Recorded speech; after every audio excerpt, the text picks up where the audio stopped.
হাওড়ার মহানাগরিক আলহাজ জনাব ফিরাদ কলকাতার মহানাগরিক, আমি হাওড়ার বলে ফেললাম।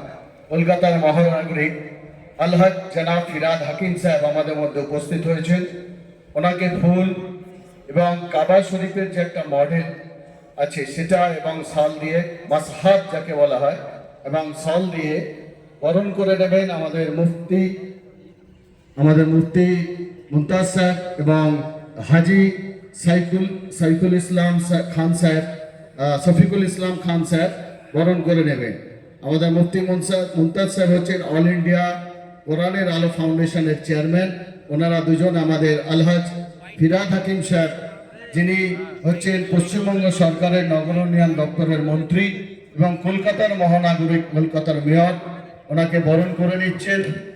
আমাদের অল ইন্ডিয়া কোরআনের আলো ফাউন্ডেশনের চেয়ারম্যান মুফতি মুমতাজ সাহেব, ওনাকে বরণ করে নিচ্ছেন। মাসাহাত দিয়ে বরণ করে নিচ্ছেন মুফতি মুমতাজ সাহেব এবং শল দিয়ে বরণ করে নেবেন হাজি শফিকুল ইসলাম খান সাহেব। দুজনে মিলে আমাদের মহানগরীকে বরণ করে নিচ্ছে। আমরা সকলেই ওনার জন্য দোয়া করি।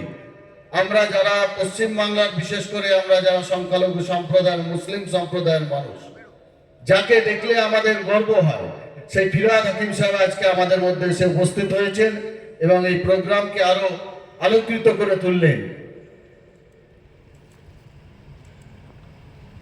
এবার আমি আমাদের বিশেষ অতিথি, প্রধান অতিথি, যিনি কলকাতার মহানগরিক আলহাজ ফিরাদ হাকিম সাহেবকে আমি অনুরোধ করব মাইকে এসে আমাদের জন্য কিছু উপদেশমূলক, কিছু ওনার মূল্যবান বাণী আমাদের জন্য প্রস্তাব করার জন্য। এবং এই অডিটোরিয়ামে যে প্রোগ্রাম হচ্ছে